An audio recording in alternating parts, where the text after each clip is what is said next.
Salam Indonesia, Anda menyaksikan berita terkini bersama saya, Madis Kadenekarang. Pemirsa, pendisiplinan penerapan protokol kesehatan penting ditingkatkan guna mengantisipasi penyebaran COVID-19 dan varian barunya Omikron.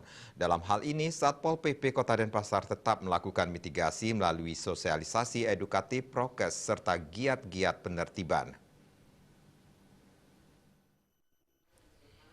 Kepala Satpol PP Kota Denpasar Dewa Gede Anom Sayoga mengatakan guna mengendalikan penyebaran COVID-19 dan mengantisipasi munculnya varian baru, tim Justisi Kota Denpasar tetap gencar menggelar kegiatan pendisiplinan prokes di masa PPKM level 2 ini. Seperti giat Justisi pendisiplinan prokes PPKM level 2 yang dilakukan di Jalan Gunung Batu Karu, Desa Tegalkerte, Kecamatan Denpasar Barat, Jumat 24 Desember.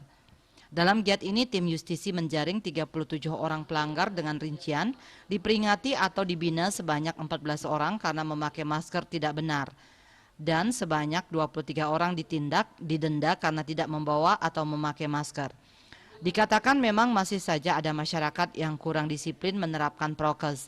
Terbukti saat tim Justisi menggelar kegiatan pendisiplinan prokes, ada saja pelanggar terjaring karena tidak memakai masker. Untuk memberikan efek jera dan meningkatkan disiplin prokes, petugas memberikan pembinaan di tempat dan juga ada yang didenda karena tidak menggunakan masker sama sekali.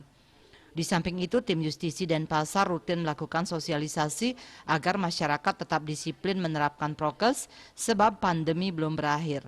Masyarakat diharapkan berpartisipasi menekan penyebaran COVID-19 dengan tetap taat pada prokes, yaitu mencuci tangan, memakai masker, menjaga jarak, menghindari kerumunan, dan mengurangi mobilitas. Subrata Bali Pos melaporkan. Pemirsa, untuk mencegah penyebaran COVID-19, ingat pesan Ibu selalu terapkan 3M, wajib memakai masker, mencuci tangan, jaga jarak, serta hindari kerumunan.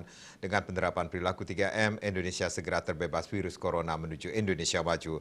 Update terus informasi Anda dengan subscribe dan like YouTube channel Bali TV @YusBaliTV. Tetaplah bersama Bali TV. Salam Indonesia.